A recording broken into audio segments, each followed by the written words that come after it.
कहानी की शुरुआत माँ और बेटे के एक बहुत ही सुंदर सीन से होती है। आना एक सिंगल मदर है और ये छोटा सा प्यारा बच्चा, इसका नाम सियोंग है। सुबह से ही बहुत जोरों की बारिश हो रही है। बारिश कुछ अजीब सी लग रही है, तो इस बारिश के पानी को देखकर सियोंग अपनी मम्मी से जिद करने लगता है कि उसे स्विमिंग करनी है। उसकी माँ उसे किसी तरह समझा बुझाकर रोज की तरह नाश्ता बनाने जाती है। तभी अचानक वो नोटिस करती है कि उसके घर के फ्लोर पर पानी आ रहा है। खिड़की की तरफ देखने पर पता चलता है कि खिड़की से भी पानी अंदर घुसने लगा है। ये देखकर वो काफी हैरान रह जाती है, क्योंकि वो उस बिल्डिंग के 3rd फ्लोर पर रहती है। तीसरी मंजिल तक पानी पहुंच जाना कोई नॉर्मल बात नहीं है। अचानक उसे सुनाई देता है कि बिल्डिंग के माइक पर अनाउंसमेंट हो रही है कि 3 मंजिल तक पानी पहुंच चुका है, इसलिए जितना जल्दी हो सके सबको ऊपर के फ्लोर्स पर जाने के लिए कहा जा रहा है। साथ ही एक और बात बताई जाती है कि पूरी बिल्डिंग में कहीं भी इलेक्ट्रिसिटी नहीं है, इसलिए नेचुरली लिफ्ट बंद हो गई है। ऊपर जाने के लिए सबको सीढ़ियों का इस्तेमाल करना होगा। ये सुनकर आना बिना देर किए अपना जरूरी सामान पैक करना शुरू कर देती है। लेकिन उसी वक्त हर तरफ पानी देखकर सियोंग स्विमिंग के लिए अपनी माँ को बहुत परेशान कर रहा था। चारों तरफ के हालात देखकर आना पहले से ही बहुत टेंशन में थी। ऊपर से सियोंग की ऐसी जिद पर उसे गुस्सा आ जाता है और वो उसे काफी डांटती है। इसके बाद वो जल्दी जल्दी अपना जरूरी सामान और कपड़े बैग में भरने लगती है। तभी उसके फोन पर एक कॉल आता है। फोन रिसीव करने पर दूसरी तरफ से एक आदमी कहता है, क्या आप डार्विन कंपनी की मैनेजर आना बोल रही हैं? क्या आपके फ्लोर पर पानी घुस गया है? आना जवाब देती है, हाँ। तब वो आदमी कहता है, तो कुछ ही देर में आपका पूरा फ्लोर डूब जाएगा। आप जितना जल्दी हो सके वहाँ से निकलकर ऊपर के फ्लोर्स की तरफ आइए। मैं ऊपर ही हूँ, मैं आप लोगों को रेस्क्यू करने आया हूँ। और हाँ, अगर आप अपने साथ सामान लाने की सोच रही हैं तो प्लीज उसे वहीं छोड़ दीजिए। ये कहते ही फोन कट जाता है। फोन कटने के बाद आना बिल्कुल देर नहीं करती और सियोंग की कुछ जरूरी दवाइयां लेकर निकलने के लिए उसे आवाज लगाती है, लेकिन उसे सियोंग कहीं भी नजर नहीं आता। असल में सियोंग को जब उसकी माँ डांटती है या उसका मन खराब होता है तो वो अलमारी के अंदर जाकर छिप जाता है। ये बात आना बहुत अच्छे से जानती है, इसलिए वो अलमारी खोलकर उसे समझाती है और प्यार से बाहर निकाल लाती है। बाहर आते ही वो एक भयानक मंजर देखती है। चारों तरफ बस पानी ही पानी। पानी जैसे किसी शैतान का रूप ले चुका है, जिसे देखकर लग रहा है कि वो सबको निगल जाएगा। सैकड़ों लोग अपनी जान बचाने के लिए इधर उधर भाग रहे हैं। आना हिम्मत नहीं हारती और अपने बेटे को कंधे पर उठाकर सीढ़ियों की तरफ बढ़ती है। सीढ़ियों के पास पहुंचकर वो देखती है कि वहां लोगों की लंबी लाइन लगी है।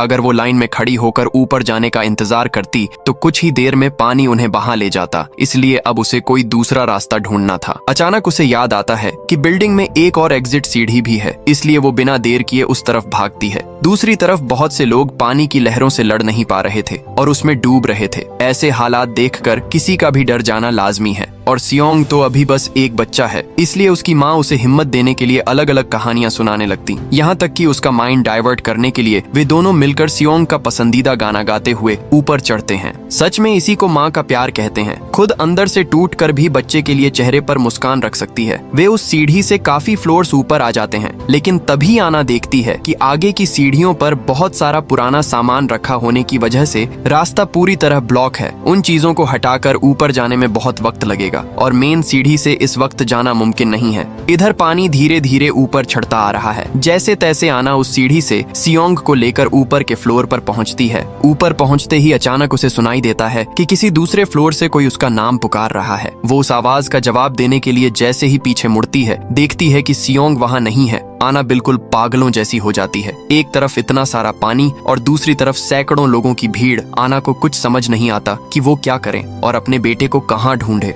वो पूरी तरह बेबस हो जाती है। फिर भी अपने बेटे को ढूंढने के लिए इधर उधर भागने लगती है। ढूंढते ढूंढते वो एक फ्लैट के अंदर घुस जाती है। तभी उसकी नजर खिड़की की तरफ पड़ती है और फिर वो जो देखती है उसे देखकर किसी भी नॉर्मल इंसान का दिमाग काम करना बंद कर दे। वो देखती है कि पहाड़ जैसी एक दानव जैसी लहर उनकी तरफ बढ़ रही है और कुछ समझने से पहले ही वो लहर उनकी बिल्डिंग से टकरा जाती है। इसके चलते और भी कई फ्लोर्स पानी के नीचे समा जाते हैं। आना अब पूरी तरह से पानी के नीचे है, फिर भी वो सियोंग को ढूंढना नहीं छोड़ती। पानी के अंदर ही तैरते हुए वो पागलों की तरह एक कोने से दूसरे कोने तक अपने बच्चे को तलाश रही है। उस वक्त आना खुद को बेबस और हेल्पलेस महसूस कर रही थी। काफी देर तक पानी में ढूंढने के बाद आखिरकार उसे सियोंग मिल जाता है, लेकिन तब तक छोटा सियोंग बेहोश हो चुका था। आखिर एक बच्चा कितनी देर पानी के नीचे रह सकता है। आना किसी तरह अपने बेटे को लेकर वहां से निकलना चाहती है, लेकिन बाहर जाने वाला दरवाजा किसी भी तरह खुल नहीं रहा। इधर काफी देर तक पानी के अंदर रहने की वजह से आना भी अब अपनी सांस नहीं रोक पा रही थी। वो खुद भी बीमार सा महसूस करने लगी है। उसे लग रहा है कि बस अब सब खत्म होने वाला है। ठीक तभी एक आदमी आकर उन दोनों को खींचकर ऊपर ले जाता है और उनकी जान बचाता है। ऊपर जाने के बाद वो सियोंग के सीने और पेट को दबाकर पानी बाहर निकालता है और उसे होश में लाता है। सियोंग बहुत डर गया था, इसीलिए अपनी माँ को देखते ही वो रोने लगता है। इधर वो आदमी एक वीडियो के जरिए अपने ऑफिस में रिपोर्ट करता है कि उसने आना और उसके बच्चे को सही सलामत रेस्क्यू कर लिया है। अब तक आपको लग रहा होगा कि इतने सारे लोगों के बीच ये आदमी सिर्फ आना को ही बचाने क्यों आया। जब आना उस आदमी से उसकी पहचान पूछती है तो वो बताता है कि उसे डार्विन कंपनी ने भेजा है। वो उस कंपनी की सिक्योरिटी टीम का हिस्सा है और उसका नाम हीजो है। इसके बाद जब हीजो उन्हें लेकर ऊपर की तरफ जा रहा था तब आना उससे पूछती है, बाहर का पानी इतना नमकीन क्यों है? मुझे तो लगता है कि ये कोई मामूली बारिश नहीं है। तभी हीजो उसे बताता है कि बारिश तो नॉर्मल है, लेकिन यहाँ जो बाढ़ आई है वो समंदर का पानी है। असल में अंटार्कटिका में एक उल्का पिंड गिरा है जिसकी वजह से सारी बर्फ पिघल गई है और ये बाढ़ आई है। आना पूछती है क्या इस बारे में वैज्ञानिकों को कुछ नहीं पता था। हीजो बताता है कि साइंटिस्ट को सब कुछ पहले से पता था, लेकिन उनके पास इस सिचुएशन को संभालने का कोई रास्ता नहीं था। इसीलिए वे बेकार में लोगों को बताकर अफरा तफरी या डर का माहौल नहीं बनाना चाहते थे। और हाँ, आज शायद इस दुनिया का आखिरी दिन हो सकता है, सब कुछ पूरी तरह खत्म हो जाएगा। हीजो की बातें सुनकर आना परेशान हो जाती है और पूछती है, अगर दुनिया खत्म ही होने वाली है तो आखिर हम जा कहाँ रहे हैं? हीजो आना से कहता है, आप भले ही खुद को डार्विन कंपनी की एक मामूली मैनेजर समझती हो, लेकिन आप कोई साधारण इंसान नहीं है। आपकी कंपनी में एआई के लिए जो इमोशन इंजन तैयार किया जाता है उसे सिर्फ आप और आपके बॉस ही बना सकते हैं। सुबह से आपके बॉस और उनकी बेटी का कहीं पता नहीं है। शायद वे अब तक पानी में डूब चुके होंगे, इसलिए अब हमारी आखिरी उम्मीद सिर्फ आप हैं। हमने ऑलरेडी लेबोरेटरी में इंसानी शरीर तैयार कर लिए हैं, लेकिन उस बॉडी में इमोशन सिर्फ आप ही डाल सकती हैं, क्योंकि आज दुनिया के सभी लोग मारे जाएंगे। इसीलिए दोबारा धरती पर इंसान बसाने के लिए भी हमें आपकी जरूरत है। इसीलिए आपको ले जाने के लिए बिल्डिंग की छत पर हेलीकॉप्टर भेजा गया है। तो इन सब बातों के बीच टेंशन में डूबे हुए वे कुछ और फ्लोर ऊपर चढ़ जाते हैं। तभी अचानक सियोंग अपनी माँ से कहता है कि उसे टॉयलेट आया है। हीजो ये जानकर उन्हें एक फ्लैट के अंदर ले जाता है। उस फ्लैट में हीजो और आना की बातचीत के दौरान आना हीजो का फोन लेकर अपनी माँ को कॉल करती है ताकि उनका हालचाल जान सके। उसकी माँ उसे कहती है, तुमने हमारे लिए बहुत कुछ किया है, अब हमारे बारे में मत सोचो, अपना और अपने बेटे का ख्याल रखना। ये बात बोलते ही फोन के दूसरी तरफ से एक जोरदार लहर की आवाज आती है और लाइन कट जाती है। आना को समझते देर नहीं लगती कि उसने अपने मम्मी पापा को हमेशा के लिए खो दिया है। उसे बहुत दुख होता है, लेकिन फिर भी वो खुद को शांत रखने की कोशिश करती है, क्योंकि इस वक्त टूटने से काम नहीं चलेगा। वो पूरी दुनिया के साथ साथ अपने बच्चे को बचाने की जंग लड़ रही है। तभी आना और हीजो नोटिस करते हैं कि फ्लैट की गैस पाइप लीक हो गई है। एक और नए खतरे को भांपते हुए आना सियोंग को गोद में लेती है और वे तीनों वहाँ से निकल पड़ते हैं। लेकिन बाहर इससे भी बड़ी तबाही उनका इंतजार कर रही थी, जिसका उन्हें अंदाजा भी नहीं था। एक तरफ बिल्डिंग के चारों ओर पानी ही पानी और आंखों के सामने डूबते हुए सैकड़ों लोग, दूसरी तरफ वे जिस ओर जाने की कोशिश कर रहे थे वहीं गैस लीकेज की वजह से बड़े बड़े धमाके हो रहे थे।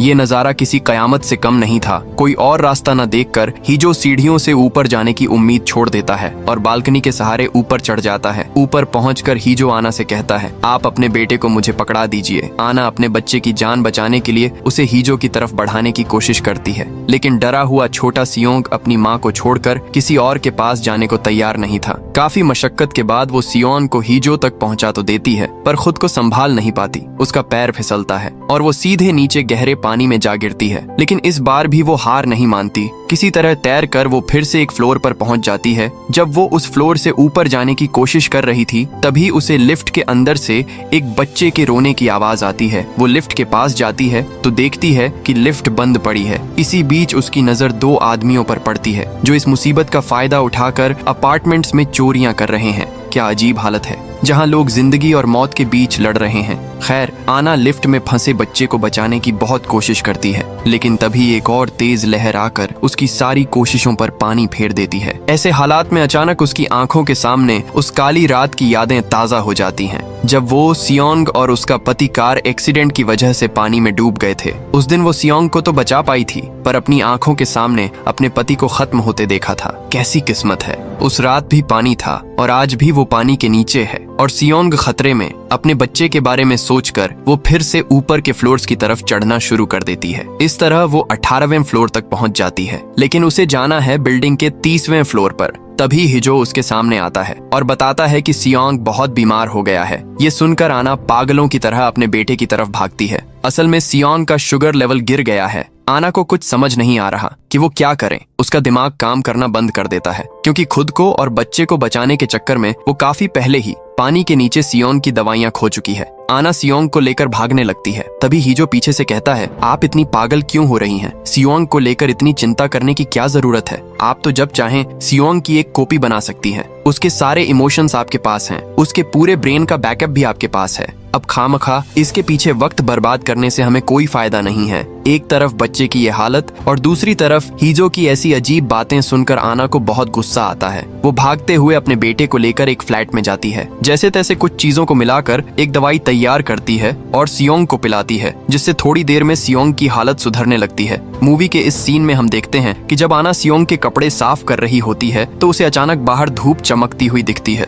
ये देखकर वो मन ही मन बहुत खुश होती है और उसके मन में उम्मीद की किरण जगती है। वो हिजो से कहती है, देखो धूप निकल आई है, शायद अब सारा खतरा टल गया है, सब कुछ पहले जैसा हो जाएगा। लेकिन हिजो इस बात पर कुछ नहीं कहता। वो आना को जो बताता है उससे उसका दिल फिर से टूटकर बिखर जाता है। हिजो कहता है, मैं तुम्हें एक बात बताना भूल गया था, हमारा प्लान बदल गया है। फिलहाल अंतरिक्ष में जो हमारा रिसर्च सेंटर है वहाँ सियोन को नहीं ले जाया जा सकता। आना गुस्से और दुख में कहती है, तुमने ये बात जानबूझकर मुझसे छिपाई क्योंकि तुम जानते थे कि अगर मुझे ये पहले पता चल जाता तो मैं तुम्हारे साथ कभी नहीं आती। इन बातों के बीच सूरज फिर से डूब जाता है और हर तरफ अंधेरा छाने लगता है। तभी उनकी नजर एक विशाल लहर पर पड़ती है जो उनकी तरफ बढ़ रही थी। उस लहर से बचने के लिए वे पूरी जान लगाकर भागने लगते हैं, लेकिन वो राक्षस जैसी लहर कुछ ही पलों में और भी कई फ्लोर्स को डुबो देती है। किसी तरह वे तीनों ऊपर की मंजिलों तक पहुंचते हैं। वहां आना देखती है कि एक प्रेग्नेंट औरत लेबर पेन से तड़प रही है। वो औरत और उसका पति आना से मदद मांगते हैं, लेकिन आना मजबूर है।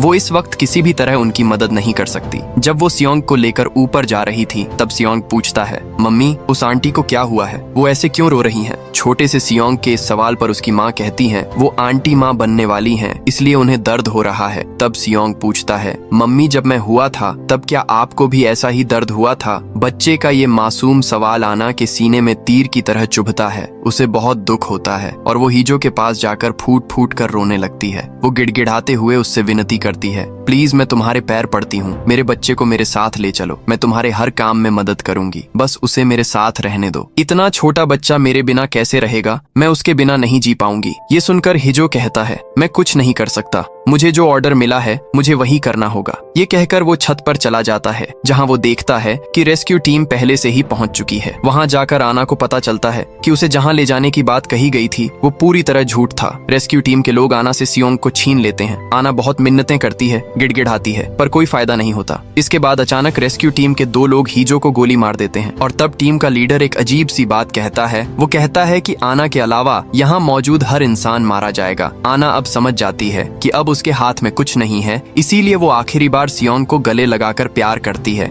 अब सवाल ये है कि उन्होंने सियोंग को क्यों रोक रखा है और आना को कहाँ ले जाया जा रहा है। कुछ ही देर में आना स्पेस की तरफ अपनी यात्रा शुरू कर देती है। मूवी में दिखाया जाता है कि पूरा शहर पानी में डूब रहा है और ठीक उसी समय किसी ग्रह के टूटे हुए हिस्से आना के रॉकेट की तरफ तेजी से आ रहे हैं। मूवी के इसी सीन में हमारे सामने आता है सबसे बड़ा असली ट्विस्ट। हम देखते हैं कि आना अपने उसी अपार्टमेंट में सोकर उठ रही है। बाहर सिर्फ पानी ही पानी है। मतलब ये वही सीन है जो हमने मूवी के पहले सीन में देखा था। मुझे पता है आपके मन में बहुत सारे सवाल आ गए होंगे। ऐसा लग रहा होगा कि सब कुछ सिर के ऊपर से जा रहा है, पर मैं सब क्लियर कर दूंगा। तो नींद खुलने के बाद आना देखती है कि उसके पूरे घर में पानी घुस गया है। सिक्योरिटी रूम से अनाउंसमेंट हो रही है कि जल्दी ऊपर के फ्लोर्स पर जाए। ठीक तभी आना के फोन पर हिजो का कॉल आता है। हिजो उसे छत पर आने को कहता है क्योंकि उनके लिए हेलीकॉप्टर इंतजार कर रहा है और आज वे सियोंग को भी साथ ले जाएंगे। जब वो फोन पर बात कर रही थी तब सियोंग बार बार अपनी माँ को कुछ दिखाने की कोशिश कर रहा था। वो कह रहा था कि उसने सपने में कुछ देखा है और जो देखा है उसकी फोटो बनाई है,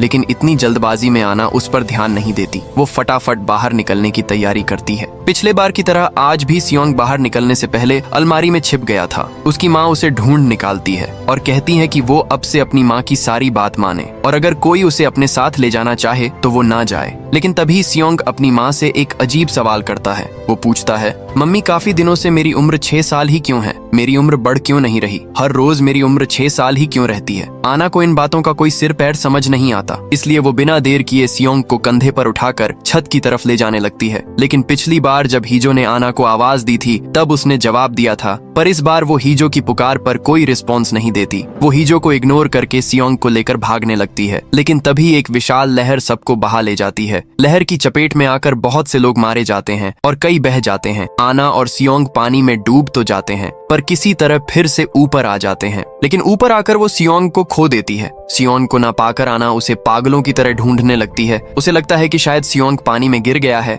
इसीलिए वो पानी के अंदर उसे तलाशने लगती है। जब आना सियोंग को ढूंढ रही थी तभी एक तैरती हुई कार आकर उसे जोर से टक्कर मारती है। अगले सीन में हम देखते हैं कि हीजो आना को रेस्क्यू कर रहा है, लेकिन यहाँ एक गौर करने वाली बात यह है कि पिछली बार आना की टी शर्ट पर 497 लिखा था और अब वो बदल कर 787 हो गया है। जब आना दोबारा सियोंग को ढूंढने जाना चाहती है तो हीजो उसे एक फोटो दिखाकर कहता है कि सियोंग ऊपर के फ्लोर पर है। आना को समझ नहीं आ रहा कि सियोंग उससे इस तरह भाग क्यों रहा है, जबकि वो तो अपनी माँ के बिना कुछ जानता ही नहीं। इधर हीजो सियोंग को ढूंढने से रोकता है तो आना को बहुत गुस्सा आता है। वो हीजो से बंदूक छीन लेती है, लेकिन तभी अपार्टमेंट में गैस लीकेज की वजह से ब्लास्ट हो जाता है। इस धमाके में आना जख्मी हो जाती है, पर इसके तुरंत बाद हम देखते हैं कि हीजो ने आना को फिर से बचा लिया है, लेकिन अब उसकी टी शर्ट पर एक 193 लिखा हुआ है। आना तब हीजो के हाथ से अपना हाथ छुड़ाकर पानी में कूद जाती है और सियोंग को ढूंढने लगती है। ढूंढते ढूंढते वो उसी लिफ्ट के सामने पहुंच जाती है जहां पिछली बार उसने एक लड़की के रोने की आवाज सुनी थी। आना को एहसास होता है कि वो लड़की वहां फंसी हुई है। उसे याद आता है कि यही सेम चीज उसके साथ पहले भी हो चुकी है, पर उस बार वो लड़की को बचा नहीं पाई थी, इसलिए इस बार वो उसे बचाने की और भी ज्यादा कोशिश करती है, लेकिन फिर से नाकाम रहती है और हम देखते हैं कि आना धीरे धीरे पानी के नीचे डूब रही है। अगले सीन में आना फिर से उसी लिफ्ट के सामने उस लड़की को रेस्क्यू करती हुई दिखती है, लेकिन अब उसकी टी शर्ट पर 4007 लिखा है। इस बार बहुत कोशिशों के बाद आना उस लड़की को बचाने में कामयाब हो जाती है। वो लड़की को एक बुजुर्ग कपल के पास पहुंचा देती है, क्योंकि वो उनकी ही पोती है। अब सवाल ये है कि आना को कैसे पता चला कि यही उसके ग्रैंड पेरेंट्स हैं। आना उस लड़की से पूछती है, क्या तुमने सियोंग को कहीं देखा है? लड़की जवाब देती है, जब मैं लिफ्ट में फंसी थी तब मैंने 2 लोगों को सियोंग से बात करते सुना था। आना उसकी बात सुनकर आगे बढ़ती है तो उसे वहीं 2 लड़के मिलते हैं जो चोरी कर रहे थे। आना ने इन्हें पिछली बार भी देखा था। उन लड़कों के साथ उसकी हाथापाई होती है, तभी हीजो आकर उन लड़कों को पीटना शुरू कर देता है। जब उनसे सियोंग के बारे में पूछा जाता है तो वे बताते हैं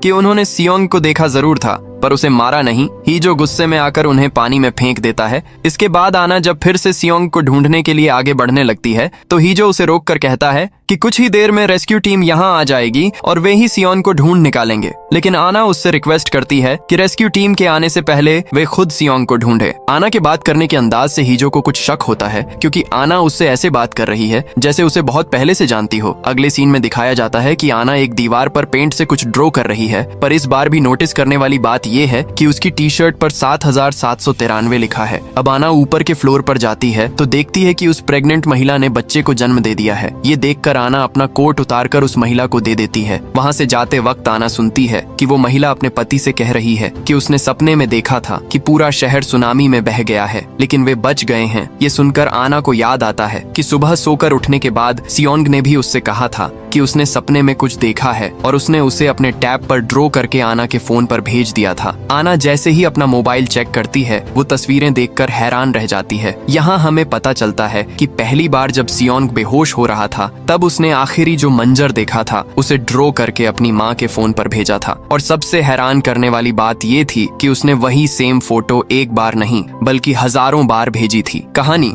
अब पूरी तरह से टाइम लूप और पैरेलल रियलिटी की तरफ इशारा कर रही है। क्या आप जानना चाहते हैं कि इन हजारों तस्वीरों और टी शर्ट पर बदलते नंबर्स का असली राज क्या है? आना अब समझ जाती है कि सियोंग क्यों उसे बार बार बोल रहा था कि उसकी उम्र 6 साल पर क्यों रुकी हुई है। तभी आना लास्ट फ्लोर की अलमारी में सियोंग को ढूंढने जाती है, लेकिन वो वहाँ नहीं मिलता। उसी वक्त डार्विन टीम के लोग और हीजो आकर दवा के जरिए आना को बेहोश करने की कोशिश करते हैं। बेहोश होने से पहले आना हीजो से कहती है, छत पर ये लोग तुम्हें मार देंगे, तुमसे मेरी पहले भी कई बार मुलाकात हो चुकी है। तभी हम देखते हैं कि आना की टी शर्ट पर 13,417 लिखा हुआ है। ये बात हीजो के मन में शक पैदा कर देती है, इसलिए वो अपनी ही टीम के लोगों को वहीं मार देता है। इसके बाद वो एक इंजेक्शन देकर आना को होश में लाता है। होश में आते ही आना इस कहानी का असली ट्विस्ट रिवील करती है। डार्विन रिसर्च सेंटर काफी समय से सिंथेटिक ह्यूमन बॉडी बनाने के सीक्रेट प्रोजेक्ट पर काम कर रहा था। वे 3D मॉडल के जरिए ऐसी बॉडीज बनाते हैं जो इंसानों की तरह सब कुछ कर सकती हैं, यहाँ तक कि बच्चे को जन्म देना भी। लेकिन प्रॉब्लम ये थी कि उनके अंदर गुस्सा, गुस्सा, दुख या प्यार जैसे कोई इमोशंस नहीं थे, इसलिए आना और उसके बॉस ने इमोशन इंजन पर काम शुरू किया था।